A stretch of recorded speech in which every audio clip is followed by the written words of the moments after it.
मैं जीजा के पीछे जाकर उनके कमरे में चुपचाप खड़ी हो गई। जीजा ने सिर्फ पायजामा पहन रखा था और अपने बेड पर लेटे थे। मैंने उनके कंधे पर तेल लगाकर मसाज शुरू किया। जैसे जैसे मेरा हाथ उनके कंधे से हल्का नीचे सरक रहा था, तभी मेरा मोबाइल नीचे गिर गया। जैसे ही मैं उसे उठाने के लिए झुकी, उसी समय जीजा ने मुझे कुछ करते हुए देखा। नमस्कार दोस्तों, आप सभी का हमारी आज की रोमांचक कहानी में हार्दिक स्वागत है। अगर आप हमारे चैनल पर पहली बार आए हैं, तो सब्सक्राइब करना ना भूलें और बेल आइकन दबाकर सभी नई कहानियों का आनंद लें। आज की कहानी बेहद खास और दिलचस्प होने वाली है, इसलिए लास्ट तक जरूर सुनें। आपको बहुत मजा आने वाला है। तो बिना किसी देरी के चलिए कहानी शुरू करते हैं। ये कहानी लखनऊ के पास एक छोटे से गांव की है। मेरा नाम सुप्रिया है और मेरी उम्र 24 साल है। मेरे माता पिता किसान हैं, जो मेहनत से खेती बाड़ी का काम करते हैं। हमारा परिवार बहुत साधारण है, जिसमें मेरे मम्मी, पापा, मैं और मेरी बड़ी बहन शामिल हैं। मेरी बहन की उम्र 28 साल है और आज का दिन हमारे परिवार के लिए बेहद खास है, क्योंकि उसकी शादी हो रही है। रुखसती के समय पापा ने मुझे मेरे सूटकेस को पकड़ाया और कहा कि ससुराल में नई दुल्हन के साथ 3 दिन बिताने की परंपरा है, इसलिए मुझे अपनी बहन के साथ उसके ससुराल जाना होगा। पिताजी की बात सुनकर मैंने अपना सामान उठाया और बहनोई की गाड़ी में रख दिया। बड़ी बहन के ससुराल में 3 दिन बिताने के बाद जब मैं लौटने लगी तो दीदी ने मुझे रोक लिया। उसने भावुक होकर कहा, सुप्रिया, तुम तो जानती हो कि मैं अपने घर से ज्यादा दूर कभी नहीं रही।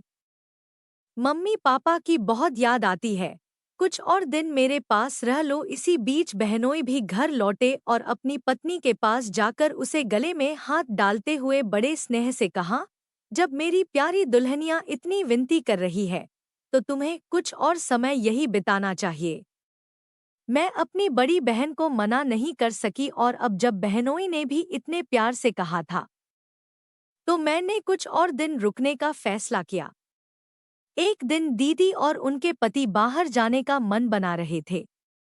बहनोई ने मुझे भी उनके साथ चलने के लिए कहा, लेकिन मैंने विनम्रता से मना कर दिया और घर पर आराम करने का निश्चय किया। रात को जब वो लौटे तो मैंने देखा कि बहनोई और दीदी का जोड़ा कुछ अजीब सा था। बहनोई का शरीर थोड़ा मोटा था, जबकि दीदी उनकी तुलना में बहुत पतली और हल्की दिख रही थी। जब दीदी घर वापस आई तो उसने मुझे खाना पेश किया। मुझे उस समय ज्यादा भूख महसूस नहीं हो रही थी, इसलिए मैंने उसे रसोई में रख दिया और अपने कमरे में चली गई। कुछ समय बाद मुझे अपने कमरे से बाहर जाकर फोन करना पड़ा, क्योंकि कमरे में नेटवर्क की समस्या हो रही थी। तभी मैंने दीदी के कमरे से हल्की हल्की कराहती हुई आवाजें सुनी, जो कुछ अजीब सी लग रही थी। ये मुझे थोड़ा रहस्यमय लगा और मैंने सोचा कि क्यों ना मैं चुपके से देखूं कि अंदर क्या हो रहा है। जब मैंने बहन के कमरे में चुपके से झांका तो मैंने देखा कि बहनोई अपनी पत्नी को गहरे स्नेह से गले लगाए हुए थे। दीदी गहरी नींद में सो रही थी और बहनोई अपनी सारी इच्छाओं को चुपचाप पूरा कर रहे थे। वो पल शायद वही था जिसके लिए आदमी शादी करता है, और ऐसा लग रहा था कि बहनोई को वो प्यार मेरी बहन से नहीं मिल पा रहा था। बहरहाल, उन्होंने दीदी को अपनी जीवन संगिनी के रूप में चुना है, बाकी सभी चीजें उनकी निजी बातें हैं। ये सोचकर मैं चुपचाप अपने कमरे में वापस आ गई और बिना किसी विचार के आराम से सो गई। अगले दिन रात को भी मेरी नजरें फिर से दीदी के कमरे की ओर आकर्षित हो गई। इस बार भी मैंने पाया कि दीदी गहरी नींद में सो रही थी, जबकि बहनोई चुपचाप तेल लगाकर अपनी बेचैनी को शांत करने की कोशिश कर रहे थे। उनकी आंखों में एक गहरी चाहत थी। अचानक बहनोई की नज़र दरवाजे पर पड़ी, और जब हमारी नजरें मिली तो मैंने झट से अपने कमरे की ओर रुख किया। जब मैं बाहर अपने पापा से बात कर रही थी तो पापा ने कहा, अब तुम वहां से लौट आओ, तुम्हारे एग्जाम का समय पास आ रहा है। अगले दिन सुबह खाना खाने के वक्त मैं अपनी सूटकेस लेकर बाहर आई। घर जाते हुए मुझे देखकर दीदी ने मुझे रोका और कहा, तुम जा रही हो, थोड़ा और रुक जाओ। तब मैंने दीदी को बताया कि मुझे 15 दिन के लिए घर जाना होगा, क्योंकि मेरा एग्जाम नज़दीक है। एग्जाम की बात सुनकर दीदी मुझे और नहीं रोक पाई। दीदी के घर बिताए गए 10 दिन जैसे पल भर में गुजर गए और मुझे समय का एहसास भी नहीं हुआ। इम्तिहान खत्म होने के एक हफ्ते बाद मुझे जीजा का फोन आया, जिसकी आवाज में एक अनोखी सी खनक थी। उन्होंने मुझे घर बुलाया और कहा कि दीदी मुझे बहुत याद कर रही है। दीदी के घर पहुंचते ही मैं मजाक में जीजा के गले में हाथ डाल दी। कुछ दिनों बाद जीजा ने उसी मजाक का बदला लेते हुए मेरा हाथ पकड़ लिया और मुझे अपने कमरे में ले गए। जीजा ने मजाक करते हुए कहा, हमारी शादी को 1 महीना भी नहीं हुआ और तुम्हारी दीदी हमेशा सोई रहती है। मैंने कहा, चलो गूगल पर सर्च करते हैं कि बीवी को कैसे खुश करें। हमने कुछ वीडियो देखे और जीजा ने कहा, कल से मैं ये सब तुम्हारी दीदी के साथ करूंगा। अगले दिन जीजा ने दीदी के लिए नए कपड़े लाए। जो चीजें जीजा को अपनी पत्नी के लिए करनी चाहिए थी, उन्होंने वही मेरे लिए भी की। उन्होंने दीदी के लिए नीचे और ऊपर के कपड़े खरीदे, लेकिन अब वही कपड़े मुझे भी देने लगे। जीजा अब दीदी के लिए जो भी नई चीजें लाते, वो मुझे भी गिफ्ट करने लगे। एक दिन एक छोटी सी बात पर बहनोई और बहना के बीच हल्का सा मतभेद हो गया। खैर, मियाँ और बीवी के बीच झगड़े तो होते ही रहते हैं, लेकिन दूसरे दिन उनके घर एक खूबसूरत लड़की आई जो दीदी की उम्र की थी। जैसे ही वो लड़की घर आई, दीदी और जीजा के बीच की तकरार कुछ शांत हो गई। मैंने अपनी बहन से पूछा, वो लड़की कौन थी? तो दीदी ने मुस्कुराते हुए बताया, वह तुम्हारे बहनोई की बहन है। कुछ दिन पहले अंजू ने दीदी और जीजा के बीच सुलह करवाई थी। अगले दिन जीजा ने दीदी से कहा, मेरी पीठ में दर्द हो रहा है, क्या तुम मसाज कर सकती हो? लेकिन दीदी ने ध्यान नहीं दिया और अपने फोन में वीडियो देखने लग गई। तब मैं जीजा के पीछे जाकर उनके कमरे में गई। जीजा बिना शर्ट के अपने बेड पर लेटे हुए थे। मैंने उनकी कंधे पर तेल लगाकर मसाज शुरू किया। जैसे जैसे मेरा हाथ उनकी कंधे पर चल रहा था, जीजा मेरी सराहना करने लगे। उन्होंने कहा, तुम में और तुम्हारी दीदी में बहुत अंतर है।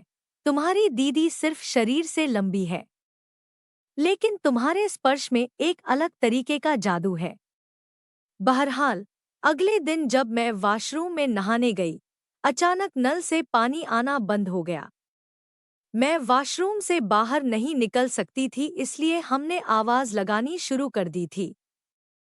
काफी देर आवाज देने के बाद दरवाजे पर किसी ने दस्तक दी। तब मैंने कहा कि दरवाजा खुला है, तो देखा कि जीजा वहां थे।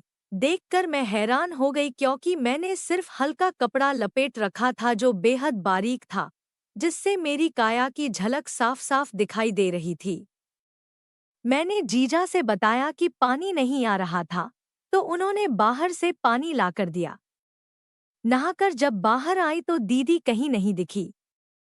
जीजा ने बताया कि वो प्रोफेशनल के लिए गई है। दीदी ने मुझे इस बारे में कुछ नहीं बताया। शाम को लौटने पर मैंने दीदी से पूछा कि क्यों नहीं बताया, तो उसने कहा कि ये उसका घर है और उसे अपनी बातों के बारे में बताने की जरूरत नहीं है।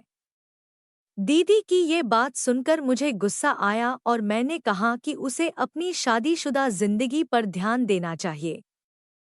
तब दीदी ने कहा, मेरे पति की चिंता हमेशा मुझसे ज्यादा मायने रखती है, इसलिए तुम उनकी फिक्र छोड़ दो। दीदी की बातों ने मुझे बहुत आहत किया। वो अचानक बहुत छिड़ी-छिड़ी हो गई थी। गुस्से में दीदी बिना कुछ कहे अपने कमरे में चली गई।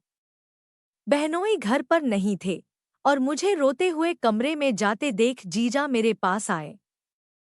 जब मैंने बैग पैक किया तो उन्होंने पूछा, क्या हुआ सुप्रिया, तुम इतनी परेशान क्यों हो?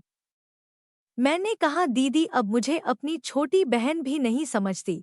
वो मुझे बेतुकी बातें कहकर अपने कमरे में चली गई। जीजू ने मुझे समझाया, सुप्रिया तुम उसकी बातों को दिल पर मत लो, वो भी अब मुझसे वैसे ही बात करने लगी है। तुझे चिंता करने की जरूरत नहीं है, तू यहाँ रहो। जीजू ने मेरे आंसू पोंछते हुए मुझे गले से लगा लिया। उनके गले में समाने से मुझे एक नया एहसास हुआ। रात भर मैं जीजू के बारे में सोचती रही और अचानक नींद आ गई। अगले दिन दीदी गुस्से में ऑफिस के लिए निकली और उनके बीच के झगड़े बढ़ते गए। मैं जानना चाहती थी कि उनके झगड़े का कारण क्या है, इसलिए एक रात मैंने उनके कमरे में झांक कर देखा। वहां कुछ निजी बातें हो रही थी और मुझे समझ में आ गया कि जीजू को वह संतोष नहीं मिल रहा था जो उन्हें चाहिए था। दीदी के शरीर की वजह से शायद जीजू को वह सुख नहीं मिल पा रहा था और यही कारण हो सकता था कि उनकी नज़र मुझ पर आने लगी थी। अगले दिन जब दीदी ऑफिस जाने लगी तो अचानक उसे चक्कर आ गए। जीजू ने डॉक्टर को बुलाया और डॉक्टर ने बताया कि दीदी गर्भवती है। ये खबर जीजा के चेहरे पर खुशी और चिंता दोनों ला रही थी। दीदी खुश थी लेकिन फिर भी उसने अपनी नौकरी छोड़ने का विचार नहीं किया। अब उसने मुझसे मीठी बातें करनी शुरू कर दी क्योंकि अब दीदी को मुझसे और भी ज्यादा मदद की आवश्यकता थी।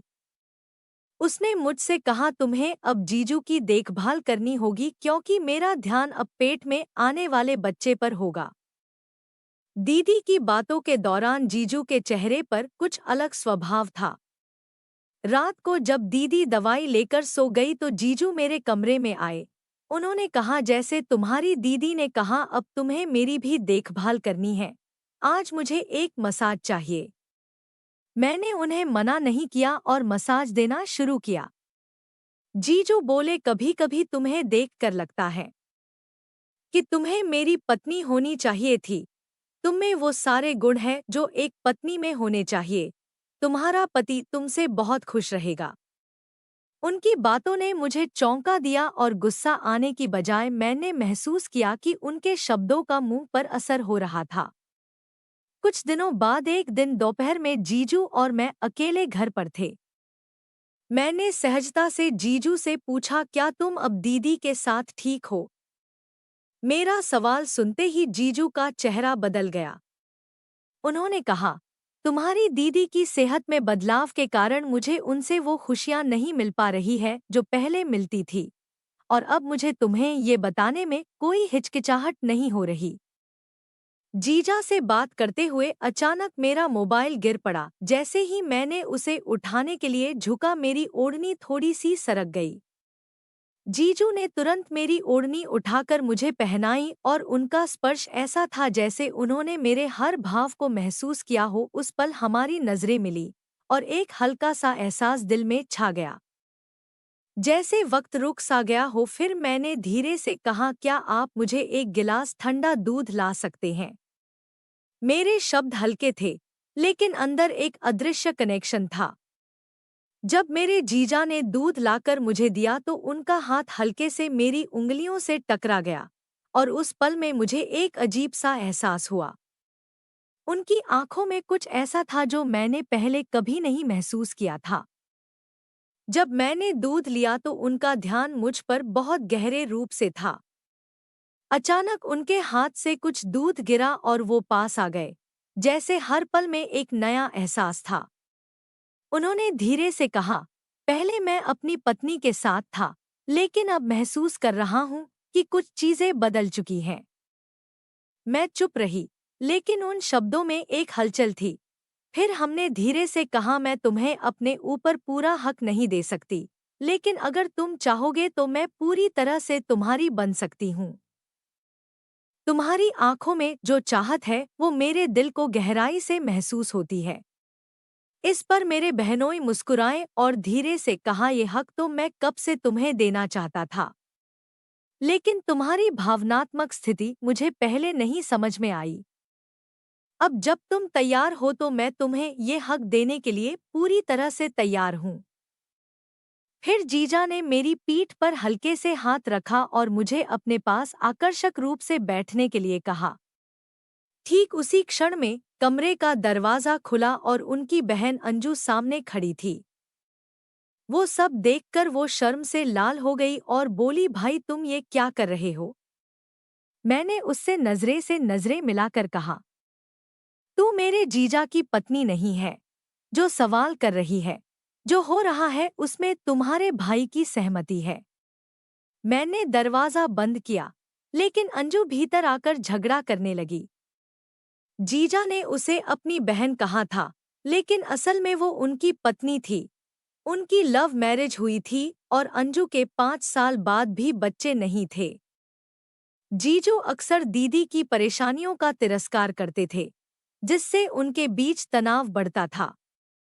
अंजू और जीजू दोनों दीदी का इस्तेमाल सिर्फ अपने बच्चे के लिए करना चाहते थे, और मैंने यह सच्चाई उनके संदेशों और बातचीत से जानी। पहले भी मैंने दीदी को जीजू की सच्चाई बताई थी, लेकिन उसने मुझ पर विश्वास नहीं किया। इसलिए मुझे इतना सब नाटक करना पड़ा ताकि जीजू की असलियत को दीदी के सामने लाया जा सके। मैंने जानबूझकर जीजा से दूध लाने के लिए कहा और इस दौरान मैंने अपने मोबाइल से दीदी को वीडियो कॉल किया। जीजी के फोन से मैंने अंजू को भी कॉल किया। हमारे दोनों मोबाइल एक कोने में छिपे थे और मैं दीदी और अंजू को वो सब दिखा रही थी जो घटित हो रहा था। जैसे ही जीजा उनके पास से दूर जाने लगे, अंजू वहां आ गई। उसी समय दीदी ने मुझसे कहा, सुप्रिया, मैंने तुम्हें 1 या 2 बार तुम्हारे जीजू के पास आते हुए देखा था और मुझे लगा था कि तुम मुझे गलत समझ रही हो। ये सुनकर खुशी हुई कि इस कहानी का सुखद अंत हुआ। दीदी ने अपनी ताकत से न केवल अपने बल्कि अपने बेटे का भविष्य भी सुरक्षित किया। 9 महीने के बाद उसने एक प्यारे बेटे को जन्म दिया, जिसने उसके जीवन में एक नई रोशनी भर दी। उसने अपने पुराने रिश्ते की सच्चाई का सामना किया और एक सच्चे इंसान का साथ पाया, जिसने उसे और उसके बेटे को प्यार और सम्मान दिया। ये कहानी सिखाती है कि सच्चा प्यार हमेशा बिना शर्त स्वीकारता है, और जिस पर हम विश्वास करते हैं, वही हमें सच्चे रूप में स्वीकारता है। तो प्यारे दोस्तों, यह थी हमारी आज की शानदार और रोमांचक कहानी। आपको यह कहानी कैसी लगी? हमें कमेंट करके ज़रूर बताएं। आपकी राय हमारे लिए बहुत कीमती है। अगर कहानी पसंद आई हो, तो लाइक ज़रूर करें, इसे अपने दोस्तों के साथ शेयर करें, और हमारे चैनल को सब्सक्राइब करना ना भूलें, ताकि आप आने वाली मज़ेदार कहानियों को मिस ना करें। तो चलिए, मिलते हैं अगले वीडियो में एक नई दिलचस्प कहानी के साथ। धन्यवाद।